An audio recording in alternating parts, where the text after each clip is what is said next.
Welcome, Regan. People who have seen Head in the Game will obviously know that you are one of our charity's ambassadors.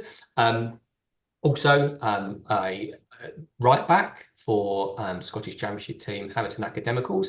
Regan, I don't know if you want to start by maybe just telling us a little bit about, well, number one, why you're an ambassador for Head in the Game, but also how you kind of got into talking about mental health in football. Yeah, thanks for having me. No, it was because I could grow a fancy mustache. I kind of thought I might have a go at raising some money, and it started off as a wee bit of as a joke, and then it kind of turned into something that I thought, right, well, this is getting a bit more serious, and I can probably raise a bit of money here with, fans fans of clubs previous and fans of Hamilton now who raised the most amount of money last year. So the more you look into it as well, you can see who it affects and the kind of seriousness of it. So that's why I kind of carried it on. And as you can see, I've got a nice hat now as well. So that means it's serious. And with it being World Mental Health Awareness Day, 10th of October, there's going to be a lot of focus on mental health. But I think one of the things that we'd really like to kind of delve into a little bit today is kind of a continuation of your story, because obviously this time last year, an article was printed, I think a two-page article in the Daily Mail talking about some of your experiences within professional football and some of the difficult things that we might not always think about or certainly hear about. Since then, how have things been? Obviously, Hamilton are doing well, fifth in the league. But for you, how have things been in the last year mentally? Yeah, no, really good. Like we were speaking about before, I've bought my first house now with my girlfriend, so that's the next stage of your life, and it's all been pretty good. It's been a DIY project. It's been going for a few months, but hopefully move in soon. So no, it's been good. Been playing. We got promotion last season. That was the aim. So yeah, can't complain at all really. And no, it's been a lot better than where I was last year or the previous year even before last. So no, really good.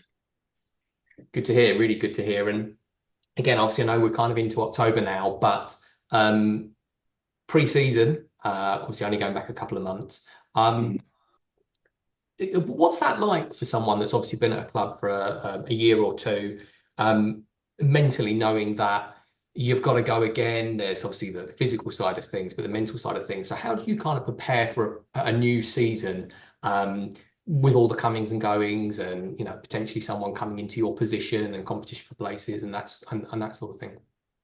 Yeah, well, up here especially, you don't really get a long break.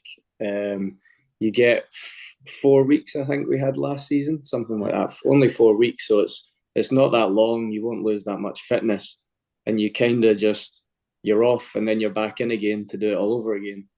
Um, and yeah, there's a lot of running involved, and like you say, competition for places, but it's all healthy competition, and it's to make the team, play better and do well in that season. So no, it's good and bad at the same time, I suppose, because you want a longer holiday. I know down the road in England and stuff, you get a lot more time off. Um, Kind of finishes in the start of May, is it, and then doesn't go back till July, maybe even. So Yeah. that's a long time. That could be the flip side. You've got people sitting around waiting about. They don't know what teams they're going to be at or where they're going to be, and then you've not got a job for that period of time. So that's the opposite side of it. So I suppose it's quite good being off and then you're back in and just kind of carrying on and continuing staying fit and healthy. What's the mental challenges you have around and the mental fitness you would need for that preseason bit? Because obviously you've had the end of that season and you kind of have that lull, and then what's that like for a player? Yeah, it's hard, I suppose. You don't really know what you're coming back into. You're coming into, a lot. It depends what manager you have as well, I suppose, and what kind of club you're at. But you're coming in to work hard and get fit, and you're doing double sessions. You're there for most of the day. You're knackered, tired. a bit hangry. So no, it's good. I enjoy it. I don't mind it, but the mental side of it is massive. If you're going into it and you're not mentally there, it's a lot harder. Even for me personally, if I'm two people behind in front, the person in the front, and then there's two behind, and then I'm behind. Mentally, for me, I'm like, nah, I've got to be in front because I'm just chasing these guys, and it doesn't feel right. So it was the same. I used to do kind of cross country when I was younger, um, when I lived in Worthing, and we used to do the cross country at the South Downs. And even if I was behind two people, it was I didn't enjoy it, so I had to be at the front, and it kind of people behind me pushing me on. But no, it's good. I enjoy it. Playing in front of a crowd, it does cause anxiety. So how do you prepare yourself mentally, or that anxiety Mm. anxiety you get when you get on the pitch? How do you deal with that? Um, I suppose it depends what type of, if you're playing a bigger team or if you're playing big teams and big crowds, it's at first when you walk out, it's like, right, okay, it's going to be a proper game. But for me, when you start playing and after the first couple minutes, you kind of do forget people are there. There is a noise and it's kind of an adrenaline buzz, but I don't. You kind of block that out. You're too busy concentrating on, right, this guy's coming at me. I've got a 1v1 to deal with here or something like that. And yeah, you kind of block out the noise. It's a bit of a strange one, but the build up to it, I can imagine for people as well, it's something that they're going to have to try and deal with, and then it can add nerves and pressure onto them, and maybe even affect their performance, especially if the team don't start well in the game.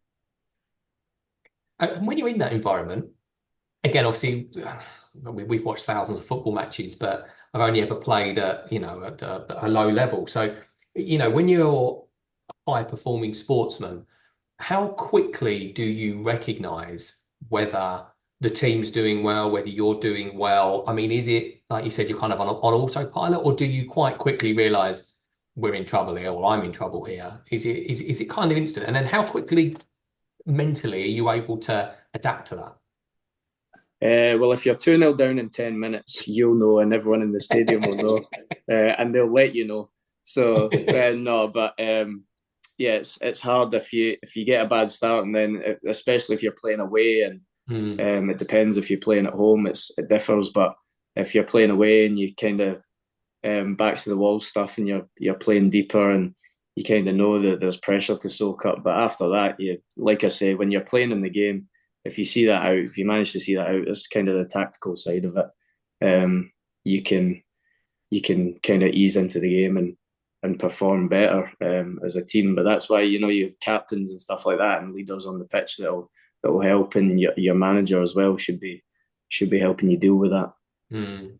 I mean, again, obviously, we've spoken a lot previously offline about the support that football clubs and management teams and coaches now kind of have around ensuring they look after players in a better way, certainly mentally. And I think we kind of now know that the old-fashioned kind of Neil Warnock, Harry Redknapp days of people being given a rollicking and things being thrown around the dressing room are gone.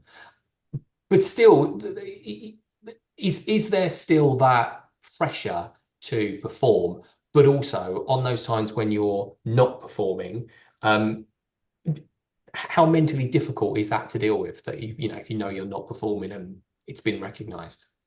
Yeah, I mean, it will be recognised because the next game you won't be playing, especially if you've got a big squad, or like we spoke about before, the competition for places. So if you're not performing, then you're not playing the next game, and that could be you for however long, and then the team starts winning, and then that's you, kind of just training without a game, and then that will affect people mentally as well, and that's a tough one to deal with because the whole reason why you're a football player is to play the games, not just for the training. So that's a difficult one to try and get your head round, or for someone to try and get their head round. Or it's the same with injuries. If you're out for a long time, it's a nightmare because you're stuck in a gym, or you're stuck doing kind of the same routine all the time, and you're kind of isolated from the squad. So that one's tougher, but yeah, competition for places, for me as well, that's people's bonuses, and a lot of people, the lower you go, that they're playing for bonuses and they're playing for their appearances, and if you're not getting that appearance and that win bonus, then that's you maybe not going out for your dinner that week, or you're not it depends on your situation. You're not getting nappies for your baby or food for your baby, or you can't. There's things that people are playing for, so that's when the pressure mounts, I guess. And when, let's say, you're having poor performance, what kind of support systems are in place from the club that support you around that mentally? I think that's just a chat from the manager to say, look, it doesn't mean I think less of you as a player, but for this game, I'm going with this guy for this reason, or I'm doing this for the sake of the team. And I think it's just it comes from the manager to say, look, keep your head up and keep going, because I will need you during this season. It might not be this week, but football does change quickly as well. Like I spoke about there, the injuries. This guy could go in ahead of you and get injured in that game, and then you're needed the next Tuesday, even if it's a Saturday, you're playing on Tuesday. So that's just a couple of days, and it's just changed like that. And then your thought process has to be so much different. Where it was like before, you were down in the dumps, and then you have to pick yourself up, and you're playing a game on the Tuesday. Do you know what I mean? What kind of things do you put in place for yourself for that shift in mindset from maybe feeling a bit low to like, right, it's game day, let's get it? Yeah, I'm not sure really. It's a hard one to even explain. It's I don't do anything different. I just kind of stick to my routine. Me personally, I'm kind of a strict routine guy. I know I'm doing this on a Monday, this on a Tuesday. I'm off on a Wednesday, Thursday, Friday game, Saturday. So I suppose if I go away from my routine, then that's where I'd lose my concentration and focus. So probably just sticking to what I do and sticking to the routine that I follow during the season. Yeah. So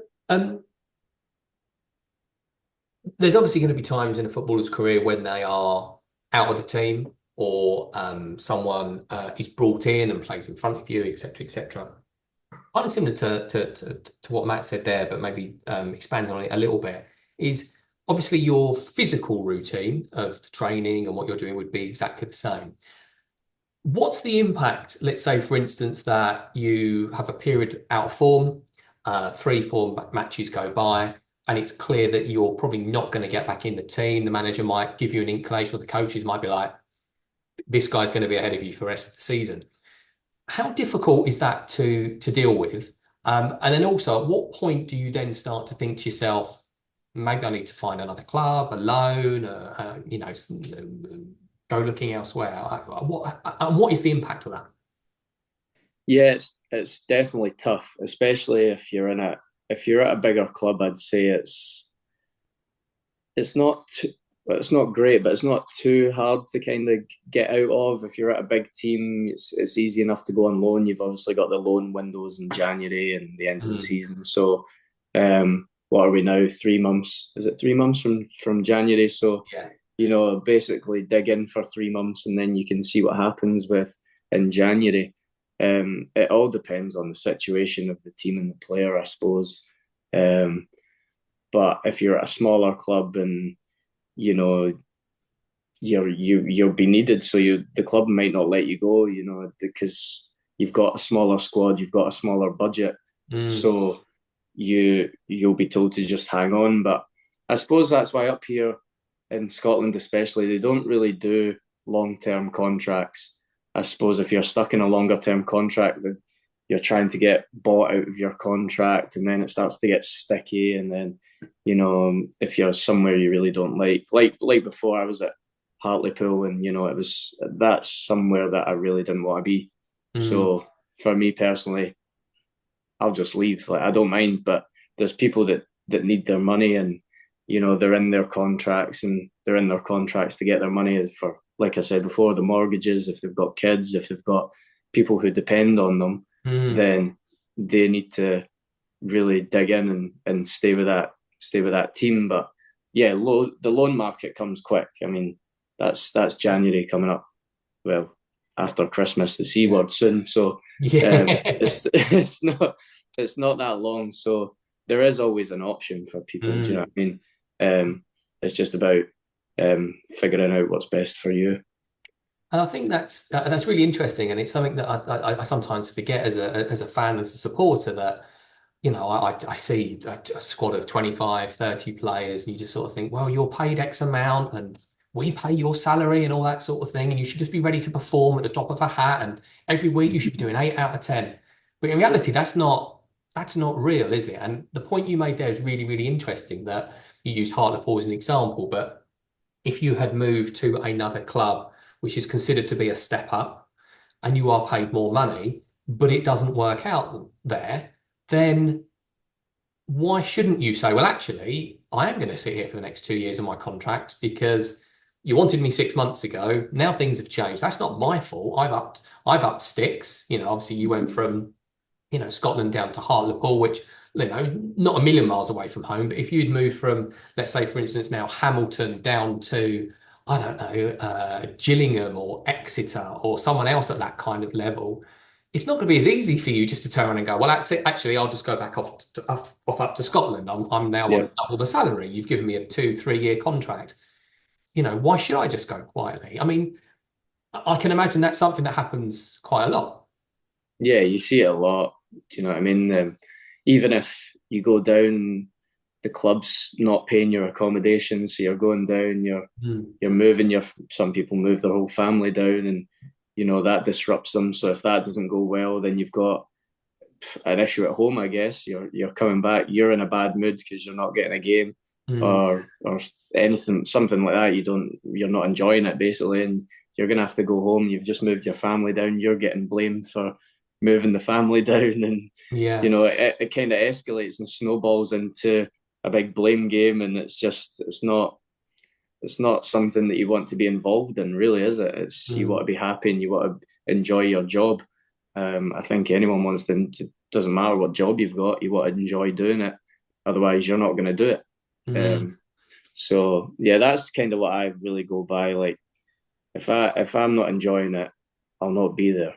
So that's probably what makes me different to a lot of other people because the older you get as well, the less you care, I Yeah. guess. Yeah, 100%. And I was thinking the other day about this, about a lot of English players at the moment are playing abroad. So some of the younger English players are leaving England even earlier and going to play at places like Borussia Dortmund, and you've got the Gomez who's in Lille, and they've Mm. kind of gone down a slightly different path. And it just got me thinking, like, when you're 18, 19, 20 years of age, to go and live abroad and play football and live your life there must be incredibly difficult. But it didn't Mm-hmm. even enter my mind that, well, actually, what happens if, and it probably wouldn't happen with someone like Jude Bellingham, but like Gomez, for example, if he was to fall out the team at Lille and he's not available, he's not playing for 6 months, a year, then all of a sudden that must feel like a really lonely existence. And, it must be so difficult for professional footballers to kind of weigh that up in their mind before they make a big decision about a transfer. I think you don't realize it as well.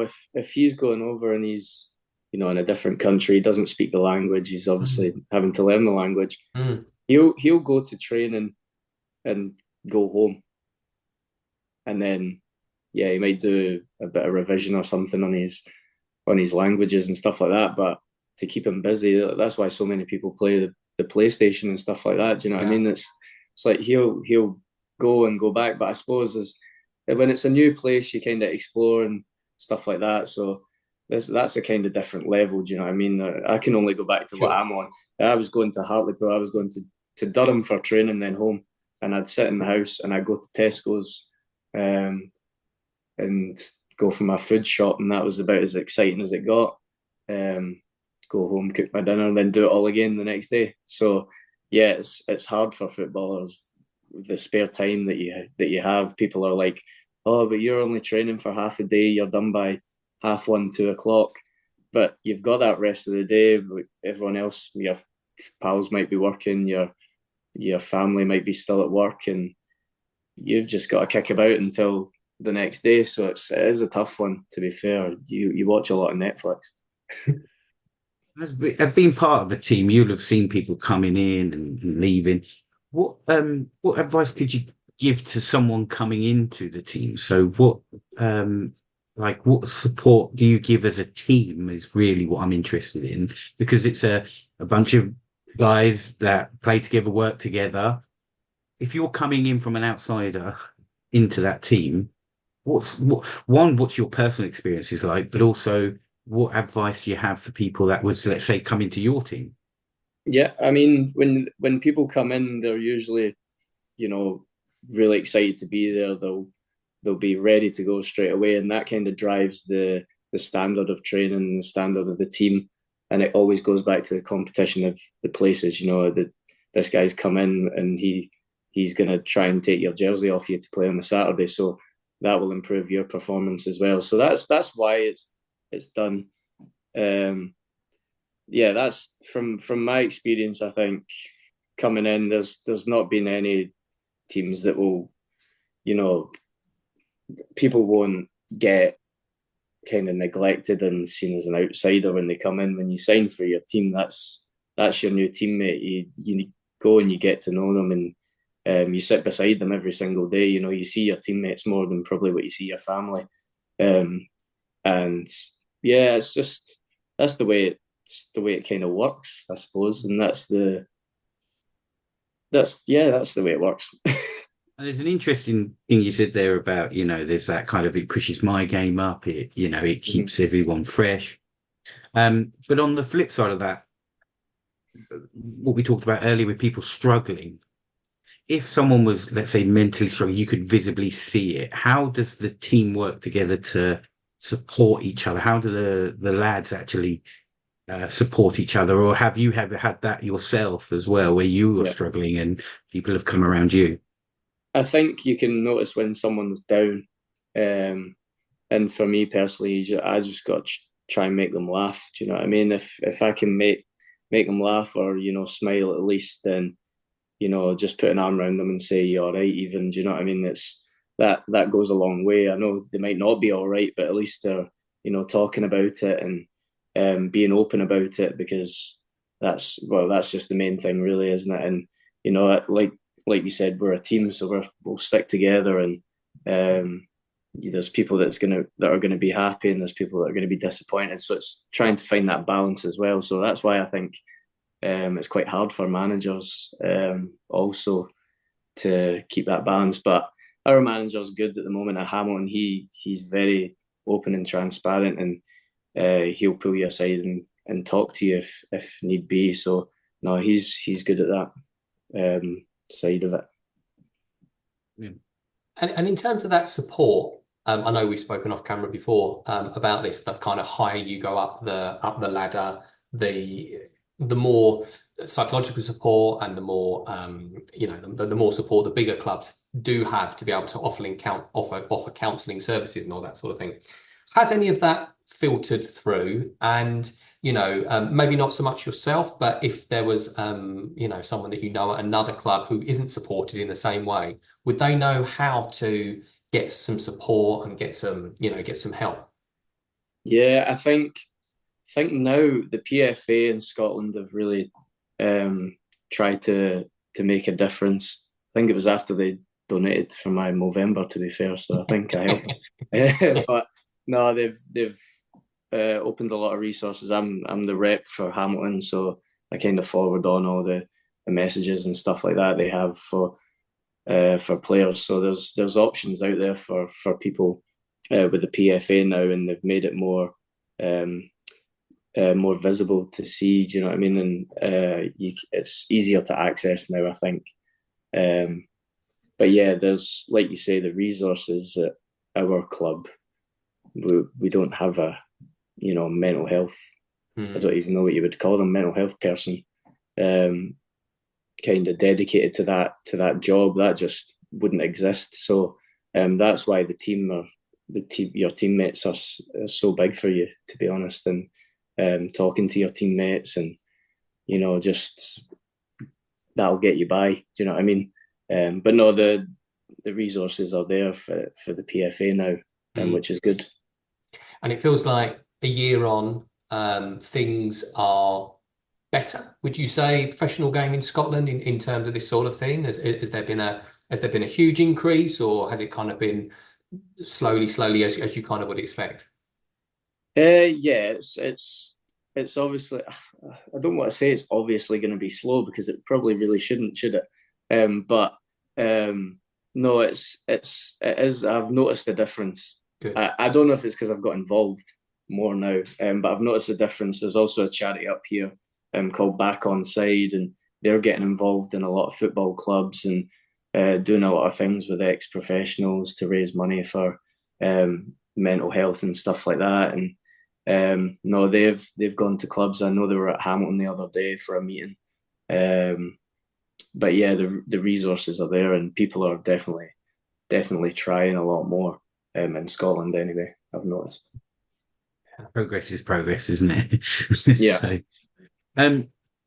So how do you balance your personal life with your professional life? Obviously, there's a lot of pressure in your professional life to perform. So I'm kind of want to get an idea of what you do in your personal life that kind of helps balance that out. Avocado and toast. Nice. No, I just, like I said about my routine, I'm stuck in my routine. If I go off a routine, I don't like it. I don't know why. I just don't. In my head, I just want to stick to it. I want to know I've got football in the morning, and then I've got the gym in the afternoon, and then I'm doing all these things that I usually do. I eat at the same time, so you could call me a bit of a weirdo, but that's just how I kind of cope, to be honest. We understand the importance of routines, and we teach and preach a lot about it to people. So, but what are the kind of things that knock you off that routine? Is there things like, where if you're playing, in a cup match or something, something knocks it off where it's not, isn't it? Because I know the littlest things for me can knock me off a routine. So how do you, what's the... Well, the example I can give off the top of my head that just pops straight away is, this weekend I'm supposed to be moving into my house, and I've got a girlfriend that, it's not that she doesn't understand football, but she doesn't understand why I wouldn't have this day off, or how I couldn't get this day off work, or how can I not get a van the kit van this day to help us move in. So I need to explain, well, we've got an away game on the Saturday, so I can't use the kit van. Or we've got a game Tuesday night, so I'll be training on the Sunday. Oh, but you were supposed to be off on the Sunday, blah blah blah. And it's trying to make her realise that that's the way it is. Football's not a normal job. It's the complete opposite. It's just football, and that's the way it works. So trying to explain that to her sometimes is quite difficult. So that'll knock her off the routine and her plans. So she likes making plans, and when I say I'm training on a Sunday, that plan's gone, and I won't be there. But the amount of things that I've missed, I missed my own mum and dad's wedding, or they had to get married in the morning, and I had to go and play a game at 3 o'clock, and then rush back and get in a kilt again and go and have a party. So Did you win that game? I think we did. We won it on penalties. It was quite early on in the season. Yeah, I know. I scored a penalty. I think that was the last penalty I ever took, actually. But no, it was a good day. But I've had to jump through hoops for social events or occasions like that are kind of just normal for other people, and I've just kind of got my head around that's what I have to do. Yeah. If there was one bit of advice that you would give to an 18-year-old just signed their first pro contract, starting at a sort of similar level to where you're playing now, in terms of looking after their mental fitness, what would it be?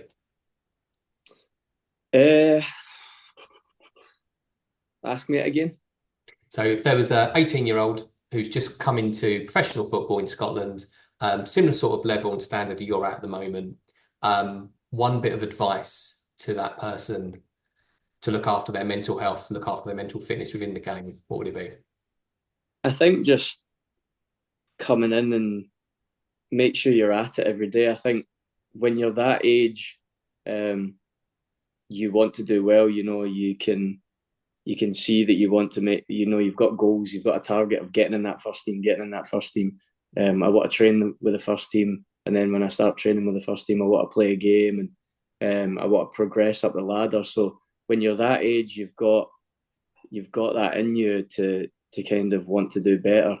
So kind of keeping that hope is the best, and trying to get as much experience as possible. I wish I kind of went on loan kind of quicker. When I was younger, I was at Dundee United, and I went for a couple training sessions at a team called Montrose, and it was freezing, and the balls were solid, and I hated it. And I said, no, I'll just keep playing for the reserves. But I kind of wish I did go on loan to Montrose, because that's real men's football, and that's a professional game. And you see it now with a lot of players.